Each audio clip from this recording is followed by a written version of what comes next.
Pada saat ini, Ito Yuhiko tidak percaya bahwa ada cara bagi Tama untuk menumbuhkan kakinya kembali. Alasan mengapa dia mengatakan ini hanya untuk mengungkapkan ketidakpuasannya dengan pergi ke Amerika Serikat dan memerangi epidemi. Meskipun Nanako tidak memiliki harapan yang berlebihan ini, dia masih tidak ingin ayahnya bermain-main dengan masalah ini, jadi dia berkata tanpa berpikir, "Ayah, pendapatmu tidak diterima hari ini, kamu harus pergi ke Amerika Serikat bersamaku. Jika ayah tidak pergi, aku akan membiarkan seseorang membawamu ke pesawat." "Beraninya kamu," Ito Yuhiko berkata dengan marah. "Meskipun kamu adalah patriark keluarga Ito sekarang, aku masih ayahmu." Nanako Ito memeluk bahunya dan berkata dengan wajah serius, "Ayah, aku dengan sungguh-sungguh memberitahumu sekarang bahwa mulai sekarang, keluarga Ito." Saat dia berbicara, suara siulan helikopter datang dengan cepat. Pada saat ini, sebuah helikopter mendekat dengan cepat di udara, dan sudah bersiap untuk mendarat di tengah halaman. Nanako memandang ayahnya yang terdiam dan tidak tahu bagaimana membantah, dan berkata kepada beberapa pelayan, "Kalian bawa ayahku ke pesawat dulu." Mereka saling memandang untuk sementara waktu, meskipun mereka adalah pelayan dari keluarga Ito, masuk akal bahwa mereka harus mematuhi perintah patriark, tapi mereka telah berada di sisi Ito Yuhiko selama bertahun-tahun, dan Ito Yuhiko selalu memberi perintah kepada mereka, jadi mereka tidak tahu harus berbuat apa sekarang. Nanako berkata dengan suara dingin, "Jika kamu berlama-lama lagi, kalau begitu aku akan memecatmu sekarang, dan kamu bisa pergi dari tempat ini." Setelah mendengar ini, beberapa orang segera mengambil keputusan, saling bertukar pandang, dan langsung mengangkat Ito Yuhiko. Ito Yuhiko telah mencoba untuk melawan dengan marah, tapi bagaimanapun juga, dia tidak sepadan dengan beberapa pria muda yang kuat. Begitu helikopter berhenti, dia langsung dimasukkan ke dalamnya. Nanako tidak menunda lagi dan segera membawa Tanaka. Emi membawa pengurus rumah tangga dan mengatur sekelompok pelayan untuk membawa banyak kotak makan siang ke dalam helikopter. Kemudian Nanako Ito segera menaiki helikopter menuju Bandara Tokyo bersama semuanya. Hingga pesawat lepas landas, Ito Yuhiko masih terlihat sedikit murung.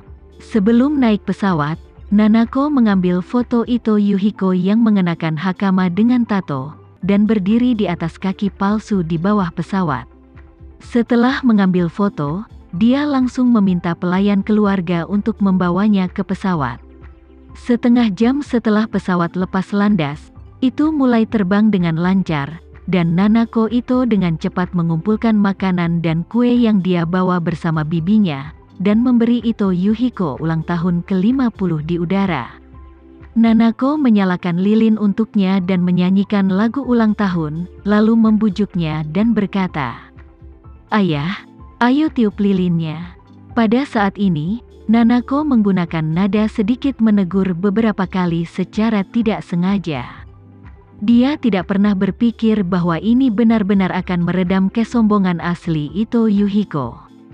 Setelah ditegur oleh putrinya yang berharga, dia kehilangan temperamen kekerasan aslinya dan digantikan oleh keluhan seperti anak kecil.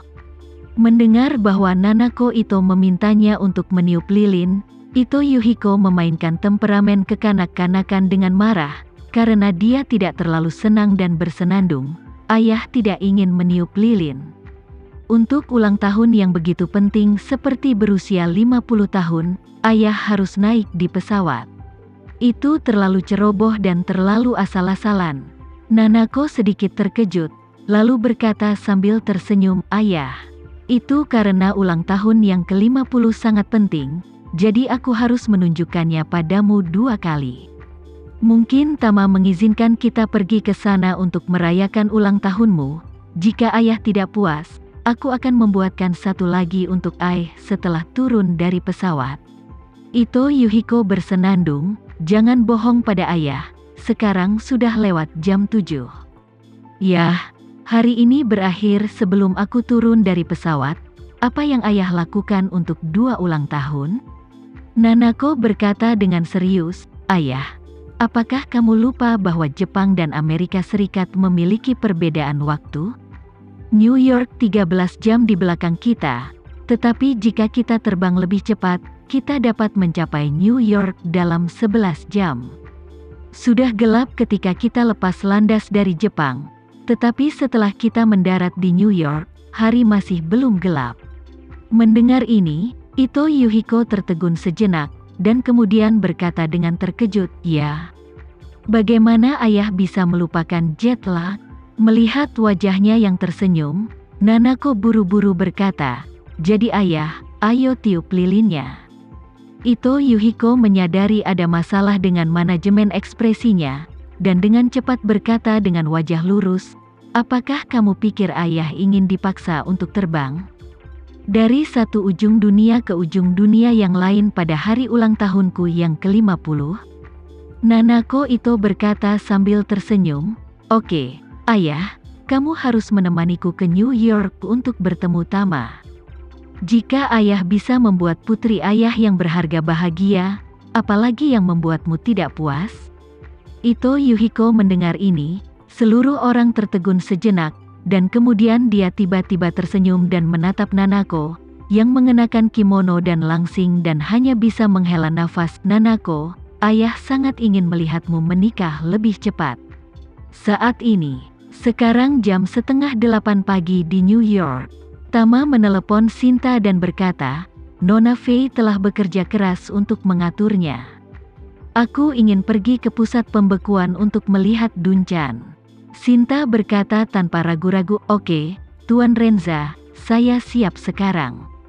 Helikopter akan menjemput Anda di lantai atas hotel dalam waktu 15 menit. "Oke," Tama berkata, "sampai jumpa lagi." "Oke, Tuan Renza, sampai jumpa lagi." 15 menit kemudian, Sinta naik helikopter dan mendarat di lantai atas Hotel Shangri-La. Tama membawa Raya, bersama Devano dan Johan, dan menaiki helikopter bersama. Setengah jam kemudian, helikopter terbang di atas sebuah bangunan terpencil di pinggiran kota New York. Ini adalah pusat teknologi medis keluarga Fei. Gedung ini merupakan satu-satunya gedung yang berada dalam radius 2 km. Tingginya 25 lantai, dan daerah sekitarnya dijaga ketat. Setelah turun dari helikopter, Sinta berinisiatif untuk berjalan di depan, dan saat memimpin, dia berkata kepada Tama, "Tuan Renza, ini adalah pusat teknologi medis yang didanai oleh kakek saya, terutama untuk mengembangkan dan menguji beberapa perawatan kelas atas dan lanjutan. Itu berarti dan obat-obatan termasuk sistem terapi proton tercanggih dan imunoterapi seluler di bidang kanker, semua tersedia di sini, dan semuanya yang terbaik di dunia." Pada saat ini, Sinta memikirkan sesuatu dan menambahkan, "Oh ya Tuan Renza, Anda pasti pernah mendengar tentang Mayo Clinic, kan? Ini dikenal sebagai rumah sakit kanker terbaik di dunia." "Aku sudah mendengarnya." Tama mengangguk dan berkata, "Mayo memiliki reputasi lama di dunia, dan seharusnya sangat sedikit orang yang tidak tahu." Sinta tersenyum sedikit dan berkata, "Anggota tim kanker kami di sini memiliki lebih dari 60% tumpang tindih dengan Mayo, dan para ahli top mereka juga bertugas di sini. Bahkan dalam penelitian ilmiah mutakhir, Mayo juga perlu mempertimbangkan untung agar tetap bertahan, tetapi tidak mempertimbangkan untung di sini." Setelah berbicara dengan itu, dia menambahkan, "Selain itu, saat ini ada pusat transplantasi organ teratas di Amerika Serikat. Tim diagnosis dan pengobatan kanker teratas, tim penelitian kardiovaskular dan cerebrovaskular dan anti penuaan teratas, pusat pembekuan kami, yang terletak di lantai bawah tanah kelima, dirancang untuk beroperasi selama 300 tahun. Kakek mengatakan sebelumnya bahwa jika dia pergi, segera kirim dia ke sini untuk membekukan, untuk menyelamatkan secercah kehidupan untuk masa depan. Mungkin teknologi dalam 2 atau 300 tahun akan menghidupkannya kembali." Tama mengangguk dan menghela nafas, sepertinya mempertahankan lembaga penelitian medis seperti itu, keluarga Fei menghabiskan banyak uang setiap tahun. Sinta menghela nafas, mulailah dengan setidaknya $1 miliar AS setahun, dan pada tahap puncaknya, ada saat-saat ketika $2 atau $3 miliar dibakar dalam setahun.